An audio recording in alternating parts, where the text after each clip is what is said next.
Amanda snatched the check from Marcus's hand, held it up like it was a piece of trash, and tore it in two with a sneer. "You people will do anything for a free dollar, won't you?" The room went silent. Phones froze mid-scroll. A little girl gasped behind her mother's coat. Marcus didn't flinch. He placed a worn leather folder on the counter and said calmly, "Cash this. You've got 17 minutes before this place burns itself down with the truth." That wasn't just a veteran's voice. It was the sound of power flipping. If you feel that fire in your chest, drop a comment like this. If you've ever been judged before being heard under the low gray skies of downtown Seattle, the glass facade of Cascade First Bank gleamed coldly in the early afternoon light. The hum of Pike Street traffic buzzed just beyond the marble steps, but inside the bank, everything was unervingly still. Marcus Lewis stood at the teller window, calm and composed, though anyone who looked closely could see the toll of years etched into the lines of his face. He wore jeans, scuffed work boots, and a dark windbreaker zipped to the collar. In one hand, he held a government-issued disability compensation check for $320 compensation for injuries sustained during his final deployment overseas. In the other, he carried a leather portfolio with the kind of quiet dignity that only experience could provide. Across the counter, Amanda barely glanced up. Her nails tapped rhythmically on the counter. "Top, top, top. That check doesn't look right." She muttered, eyes narrowing. "We see a lot of these scams. Some people just print them off at home and walk in like they're owed something." She didn't say people like you. She didn't have to. Her eyes said it loud. "Enough." Marcus didn't flinch. "It's a government check," he said, his voice steady but soft. "Here's my ID." Amanda stared at his military identification like it was an expired coupon. "You got anything else? I mean, this could be fake." Behind Marcus, a middle-aged woman with a young daughter shifted uncomfortably. A man in a Patagonia jacket looked up from his phone. A college kid near the ATM paused his earbuds, sensing something brewing. Amanda took the check between her fingers like it was something dirty. "Yeah, this is definitely sketchy," she said, and with a sharp motion, she tore the check in half. Gasps echoed across the room like a sudden clap of thunder. The little girl clutched her mother's leg. The man near the door turned to look. Marcus didn't move. The pieces of a check fluttered to the counter like fallen leaves. Amanda crossed her arms and lifted her chin. "You can't just walk in here with something that looks like this and expect us to hand over thousands of dollars. I'd like to speak with your manager." Marcus said, voice low and measured. Amanda smirked. "He's busy, and honestly, corporate isn't going to waste time on stuff like this." Marcus said nothing. His eyes flicked to the security guard standing by the wall. The guard didn't move, but he was watching now. So was half the room. Behind Marcus, a young woman quietly opened her phone and began recording. "Y'all need to see this," she whispered to screen. Veteran being harassed in a bank. Seattle Pike Place. Cascade First. From the back office, a man emerged. Jared, the assistant manager, adjusted his tie as he walked like he was late for a lunch reservation. "What's going on here?" he asked, scanning the crowd. He didn't bother to look at Marcus. He looked straight at Amanda. "Attempted fraud," Amanda answered confidently. "Fake check. Suspicious ID. I'm standing right here," Marcus said quietly. "And that check wasn't fake. You destroyed federal property." Jared gave a patronizing chuckle. "Sir, please, don't escalate. If you just leave now, we won't need to involve anyone else." Another phone came out, then another. "I'd like a corporate number," Marcus said, "and some tape." The college student started live streaming on TikTok. "Seattle bank confrontation unfolding live," he narrated. "This man's check just got ripped up in front of us." Amanda rolled her eyes. "We deal with stuff like this all the time. People printing out checks, flashing IDs, trying to play the system. I'm not dumb." Marcus's jaw clenched slightly. Still, he didn't raise his voice. "I served 3 tours in Afghanistan. This is not how I expected to be treated coming home." Jared leaned on the counter now, almost blocking Marcus' view. "That doesn't matter here. This is banking, not the battlefield." It was the wrong thing to say. The woman with the daughter gasped. "Are you serious?" she said, pulling out her phone, too. Marcus didn't react. He reached slowly into his jacket and pulled out the portfolio. Inside, he unfolded another document, one he hadn't planned to show just yet. He placed it flat on the counter, but didn't flip it over. "I'm asking you one last time," he said, steady and calm. "Corporate number, tape, and your manager." Amanda scoffed. "No one's coming to save you, sir." Jared stepped closer. "Let's not make a scene." "It's not me making the scene," Marcus replied. "It's you tearing up my dignity in front of crowd." The lobby had grown still. The ambient noise of small talk and transactions had vanished. Customers gathered behind Marcus, silent but watching. Phones up, streams live. The tension had changed color. It wasn't quiet now. It was loaded. From the glass door, someone whispered, "That guy's got a presence." "Why is he so calm?" Marcus checked his watch. 2:41 p.m. He folded his hands together, eyes never leaving Amanda's. 17 minutes. 17 what? Jared snapped. "You'll find out." The security guard shifted his stance. For the first time, he looked unsure. Amanda tried to laugh. "Oh, so now it's a threat." "No," Marcus said, and now the air around him felt different. Charged but in control. "It's a countdown. It's a countdown." Outside, the sky darkened slightly. Rain clouds rolling in. Inside, the bank was already storming. Ella Chong, the branch manager, hadn't come out yet. But when she did, everything would change.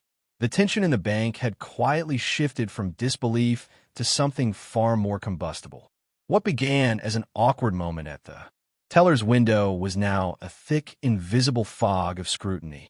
Every phone raised, every flash of a camera, every breath held in the air, added fuel to the quiet blaze Marcus had ignited with nothing more than poise and presence. Security guard Tom Briggs remained near the back wall, his eyes darting between the growing crowd and the counter. His radio crackled faintly, but he didn't move. He'd seen noise before, protests outside, customer disputes, but nothing like this. This wasn't just tension. It was the kind of stillness that came right before a building storm. A middle-aged woman clutched her daughter close, shielding her behind her coat while still holding her phone up to record. The little girl peeked out with curious eyes. Nearby, a college student leaned against the ATM, live streaming to his followers with wide eyes. "This is wild. This guy's not backing down," he whispered to the camera, a mix of shock and admiration in his tone. Marcus stood tall at the counter, arms folded, unshaken. The shredded check pieces lay between him, and Amanda like a wound exposed in public.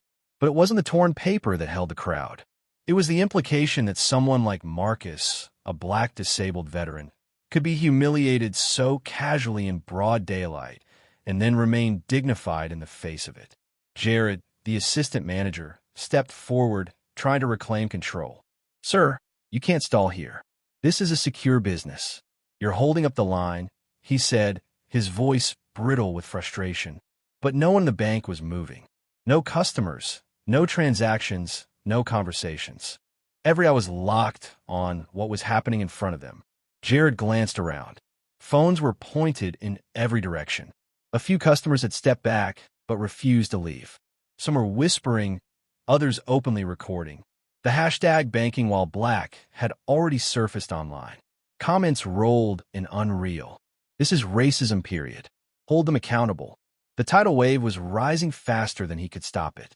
Amanda paced behind the counter, her confidence visibly eroding. "I don't know who you think you are," she muttered more to herself than anyone else.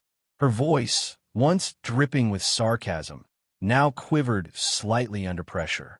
A young man in a Patagonia jacket stepped toward Jared. "Your headquarters is being tagged nonstop. Twitter's blowing up. Corporate's going to see this in minutes." Jared's face palled. That wasn't just social pressure. It was professional disaster. Amanda's face was flushed now, her fingers twitching as she looked down at the torn check.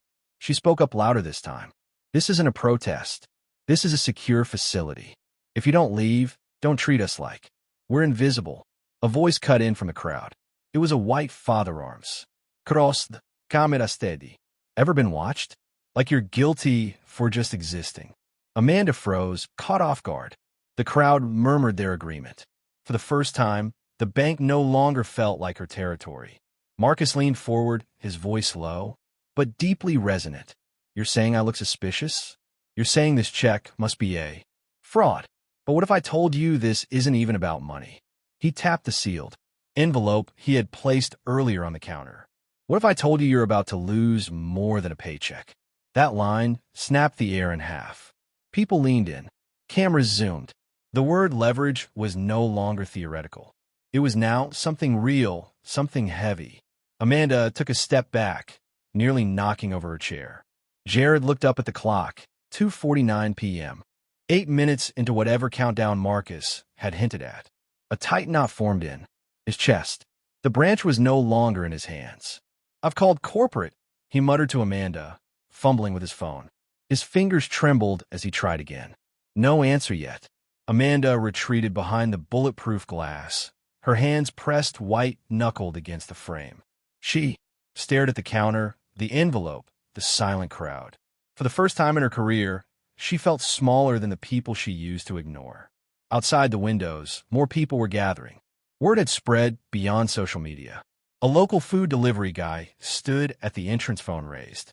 A woman walking. Her dog stopped and filmed. The bank, which once bustled with normalcy, was now a stage, and the actors had no script. Inside, the silence was suffocating. Marcus looked straight ahead, unmoving. Every inch of him projected restraint. Behind him, the crowd's energy was electric. Not rage, but something more powerful. Expectation. One woman called out gently, "You okay, sir?" Marcus nodded once. That was all it took. He didn't need to raise his voice. He had the floor. He had the truth. The bank had become a mirror, and everyone inside was being forced to look into it. Amanda's voice broke the stillness. "I didn't mean this got out of hand, but it was too late." The check was torn. The crowd was rolling. The envelope was sealed, and the clock was ticking. Jared leaned in, one last time, voice cracking. "What's in the envelope?" Marcus didn't answer right away. He simply looked at the nearest live streaming phone, met the lens with quiet fire in his eyes, and said the truth. And with that, the tension that had built like dry timber in a forest full of sparks caught fire. This wasn't just a mistake anymore. This was a movement mid-birth. Irreversible. The doors to the branch swung open with quiet hesitation, just as the tick of the clock edged closer to Darius's projected crescendo. Rain pounded tattoos on the pavement outside, echoing the drum beat of public attention, now sedank through the haze of live streams and murmurs of a crowd poised on the brink of revelation. Marcus's presence, steady as a lighthouse in that storm, felt magnetic. But what was about to shift the entire atmosphere was still unseen, held in that sealed envelope, resting on the counter between them. Amanda hovered behind the glass teller window, fingers tightening around the edge as though bracing for impact. Jared stood near her, smartphone in hand, but every contact he tried felt brittle. He was slipping. Marcus finally allowed himself a small exhale and removed his hand from the envelope, placing it gently on the counter with deliberate grace. He didn't speak immediately. The silence stretched taut, and in that pregnant moment, Amanda's voice caught in her throat. Her practiced condescension was evaporating before the rising tide of witnesses. Then he said it softly, but unrelenting. "You need to see what this is." His fingertips touched the edge of the envelope, as if inviting them to cross the boundary between assumption and truth. Amanda's breath hitched. Jared swallowed. Just then, the rain outside seemed to pause, as if the city itself held its nerve. Ella Laner Chong entered the room, her heels clicking against marble like a metronome tracking inevitability. Her eyes, sharp and exacting, took in the staged emptiness of the torn check fragments, the scattered witnesses, and then Marcus poised with flawless control. She moved through the crowd, her posture all authority and silent alarm. Phones swiveled to catch her arrival. The father and daughter duo had their phones in hand, poised to stream. The young college student's eyes flickered between his screen and the scene. Marcus met her halfway through the floor, placing his hand on the envelope and inviting her presence into the spotlight, both literally and metaphorically. She picked it up with measured formality, her expression unchanged. He had given her the cover letter, still sealed, yet weighted with consequence. Slowly, she broke the seal. The camera zoomed in. A hush fell. The letterhead glowed under the bank's lighting: National Fidelity Bank Board Compliance and Ethics Division. Beneath it, in precise block letters, Marcus Lewis, Executive Compliance Advisor and Board Liaison. Ella Laner's eyes widened, disbelief flickering across her composure. "Mr.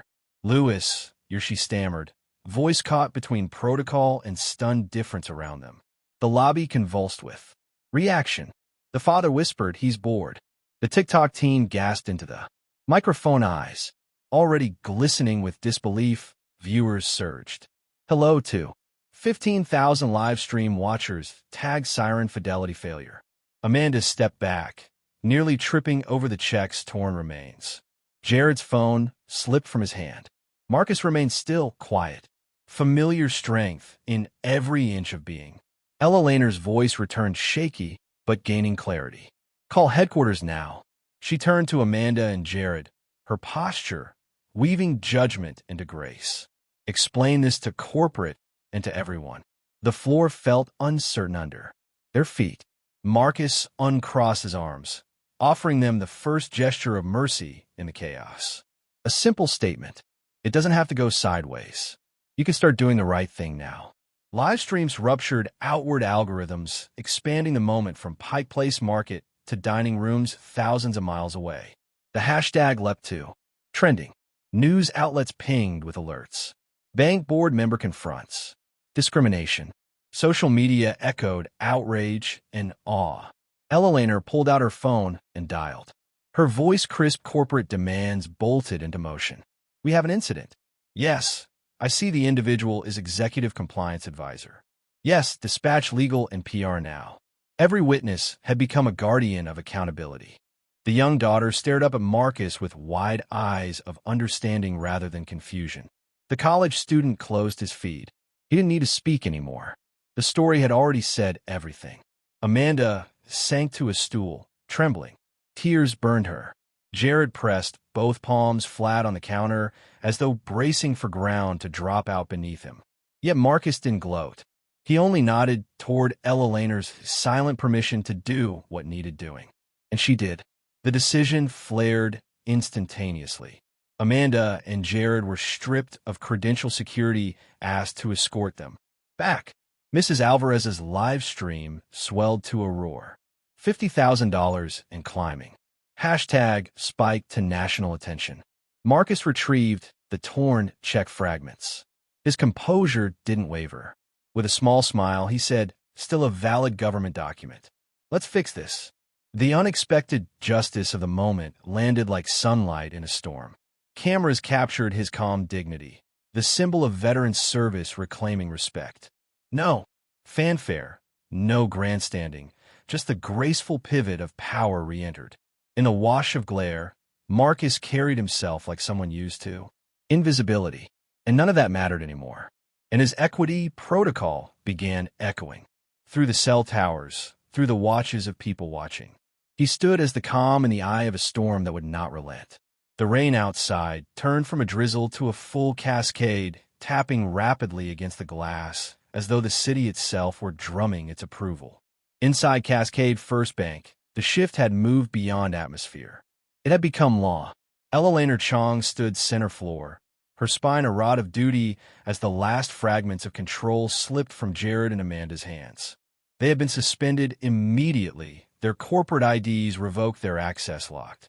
Security guard Tom Briggs, who had remained a quiet observer throughout the storm, now moved with solemnity, asking Amanda to collect her things from the teller station. She said nothing, her cheeks blotched, red hands trembling as she slid open her drawer. Jared tried to reason with Eleanor, but she cut him off with a single raised hand. "We'll review your conduct once our internal review board concludes. For now, I expect full cooperation." But the reckoning was far from over. 32 minutes past 3. Two black SUVs rolled up, to the branch headlights slicing through the wet Seattle gloom. From the back seat of the second vehicle stepped Victoria Lang, Sr., vice president of corporate ethics and public accountability. She moved with unspoken authority, flanked by a legal representative and a PR executive, the latter already fielding calls from outlets coast to coast. Their arrival, captured live by Mrs. Alvarez's still streaming phone, sent viewership soaring past $100,000. Victoria entered the lobby like a tidal wave. Her presence erased all doubt that this was no longer a local incident. "We are executing Clause 9 of the Institutional Integrity Protocol," she announced. "All operations in this location are paused pending compliance review." "Mr. Lewis, thank you for your immediate escalation." Marcus gave a respectful nod. He hadn't moved far from the counter, still calm, still centered. This wasn't about vengeance. It never had been. It was about restoring balance, about making sure no one else walked into a place of business expecting fairness and received humiliation instead. Victoria turned to Eleanor. "We'll begin on-site assessment. Immediately, you'll be required to hand over all internal correspondence from the past 90 days. Any flag language or racial profiling data from teller logs, especially from Jared and Amanda, will need to be reviewed for evidence." A hush fell over the room, but beneath it was a humming engine of change. Every employee on site knew the cameras were still rolling, the public still watching. This wasn't just a disciplinary hearing. It was a transformation broadcast in real time. Jared sputtered defensively. It was a misunderstanding. Amanda acted on instinct. There was no protocol for Victoria, held up the report from Marcus's folder, the one now copied and spread across multiple digital tablets. "We've identified over a dozen similar incidents across 3 regional branches with matching language, matching profiles, and no disciplinary follow-up." This was not isolated. This was pattern practice and policy. And now it is history. Tom Briggs escorted Jared to the back. Amanda followed quietly, sobbing. There were no handcuffs, no police, just the piercing precision of corporate justice. It cut deeper. "Victoria approached Marcus. What you did today." She paused, measuring her words carefully. "It's the reason we created the equity protocol in the first place, but it's only as powerful as the people who use it." "Thank you." Marcus nodded, but his eyes drifted to the young girl who had stood behind her mother during the entire ordeal. She was watching everything, absorbing every word, every consequence, every shift in authority. He walked over and knelt slightly, lowering his voice. "You did good by staying brave," he said gently. "You saw something wrong, and you stayed with it." The girl smiled. "You look like a soldier." He chuckled. "That's because I am one." As the bank emptied of its past, it began to fill with the future. Victoria addressed the remaining staff. "Starting tomorrow, this branch will begin restructuring as a model of inclusive service. You'll be retrained under the new Community First initiative. That means equity-centered operations, transparency dashboards, and a zero-tolerance policy for bias in every form." The employees nodded, some relieved, some apprehensive. They didn't yet know what the new world would look like, only that they would not return to the old one. Outside, reporters gathered along the sidewalk. Flashbulbs sparked against the windows. One anchor spoke into her mic. "This has become more than a confrontation. It's a movement sparked not by rage, but by dignity." Mrs. Alvarez, now dubbed the accidental journalist, was swarmed by media for comment. "I wasn't trying to go viral," she told a local station. "I was just filming what I knew wasn't right." That man stood tall without raising his voice. That's the kind of power we forget exists. Inside, Marcus was offered a ride by the executive team, but he declined. "I think I'll walk," he said, glancing out at the rain, which had softened now into a steady whisper. As he exited the bank, dozens of eyes followed him, some from inside, many from behind glowing screens across the country. He didn't wave. He didn't smile. He simply walked the pavement beneath his boots, a little more level than before. Across the street, someone held a handmade sign already. "Respect is non-negotiable."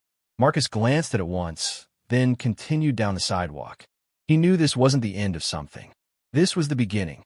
And behind him, The branch he had just exited was no longer a bank in chaos. It was a reckoning fulfilled. It was 6 months later when Cascade First Bank in Seattle had transformed from a cautionary headline into a beacon of restorative justice. The lobby, which once pulsed with tension, now breathed purpose. Soft morning light filtered through polished glass, landing on new signage. Equity first. Every customer, every time. The word legacy felt too grand. What had happened here echoed deeper than any document. It had shifted culture. Marcus Lewis stood before a room of professionals and community members at the Veterans in Equity and Finance Summit held in a modest public auditorium not far from Pike Place Market where it all began. Behind him, a banner bore his firm but unadorned motto, "Dignity is Equity." The seats were full bank executives, policymakers, journalists, and everyday citizens who'd followed the story from live streams and news feeds. The young mother and her daughter were there, smiling supportively. Mrs. Alvarez, still humbly identifying herself as the camera grandmother, sat with her phone put away, present in the moment rather than the stream. Marcus spoke quietly, the hush pressing in on him. That day started with a torn check and ended with a blueprint for change. Catching the eye of the girl, he continued, "Sincerity burdens and lifts them both. What we prove together is that respect and thoughtful action ripple outward. That moment belongs not to me, but to everyone who pushed for justice." Polite applause rippled through the room. The conference had been organized by financial institutions eager to adopt the equity protocol, the framework Marcus had unveiled during the reckoning. It had become an industry benchmark. Banks across the country now focused on inclusive service AI-assisted analytics to flag bias and transparent complaint mechanisms. Marcus affirmed this was not about a single institution. It was about rewriting an entire system. After the session, Kelsey, no longer Amanda, approached Marcus. She had returned for training and restorative justice hearings. Her expression was tentative but determined. She said, "I've spent 6 months with people whose stories I ignored. I've listened and learned how to do better. No chokes of defensiveness, just humility." Marcus inclined his head. "That's the work that changes things." Across the hall, Jared poked at his phone with rookie fingers. He had written an op-ed titled, "I was blind until I watched the stream." He shared his accountability and what he had learned. His phone buzzed with acceptance emails from universities where he could present on ethics. He glanced over, made eye contact with Marcus, and without the weight of past shame, gave a subtle nod. Mrs. Alvarez paused beside the auditorium's exit where the young teen who had shared the viral TikTok was taking a family portrait with his mom. "He's going to college," Mrs. Alvarez whispered proudly. The teen grinned, already narrating his acceptance vlog. Marcus paused, squeezing Mrs. Alvarez's shoulder before walking on, embodying that ripple he spoke of. Back in the bank that had sparked it all, Ella Laner Chong stood before newly trained staff. The Community First initiative had reshaped hiring practices, customer service culture, and even physical layout so that every counter felt welcoming, not transactional. Diversity became a mandate, not a box to check. Staff wore lanyards that read, "Equity Ambassador roles to emphasize active listening and empathy." Ella Laner shared how the branch had gone from red flag for bias to being highest rated in customer satisfaction among all regional branches. At headquarters, Victoria Lang hosted quarterly calls with regional directors. Each branch shared updates on ethics dashboard metrics, response times to complaints, diversity, representation, retraining hours logged. Share price remained stable, but internal morale soared. Investors appreciated accountability as much as profitability. Victoria held up calls with other banks seeking to replicate the equity protocol system. Some had sent teams on fact-finding trips. That afternoon, Marcus unexpectedly stepped into headquarters on his own time. No announcement. He just walked through the entrance and was greeted with polite distances, then respectful warmth. He passed the open office areas where screens displayed live dashboards tracking global protocol adoption. A receptionist asked, "Want coffee?" He took one black, no sugar. She nodded, bursting with unsaid gratitude. Marcus carried a quiet power, still dignified, reluctant in spotlight, steady as ever. Outside the city of Seattle, enacted its own response. City Hall passed a resolution recognizing veteran rights and anti-discrimination measures in financial institutions spurred by the bank incident. A small ceremony was held where Marcus, accompanied by city officials and Mrs. Alvarez, released doves into a gray autumn afternoon. One dove traced a spiral skyward, then flew onward. Cameras clicked. Local schools later used the incident in civics curricula. Students interviewed bank staff for projects about ethics and public service. The teen who streamed the incident spoke at his high school assembly. "I thought I was just recording something odd. Turns out I recorded history." Back at the summit, Marcus closed the session. "When my check was torn, it wasn't just paper. It was respect. Today we stitch that respect into every process, every interaction. That's how we build legacies. Not by saying it's about change, but by showing it every day." Standing ovation followed, heartfelt and long. As guest stood, he looked out at people whose lives were woven into the moment, at stories real and rich. It wasn't just his legacy. It belonged to every veteran, every marginalized customer, every courageous bystander who picked up a phone and said, "This matters." And in that auditorium, as applause reverberated, the weight of crisis had become the architecture of change. After the storm had passed, Cascade First Bank no longer felt like the same place. The polished marble floors still glowed under the morning light. But now they reflected something different, something earned. This wasn't just restitution. It was a transformation anchored on dignity. Standing in that lobby months after that unforgettable confrontation, Marcus Lewis looked around and took it in. The tagline emblazoned above the teller counters, "Equity first." Every customer, every time wasn't just a slogan. It was a promise, one born from conflict, forged in integrity. Marcus reflected on the arc of what had happened that afternoon.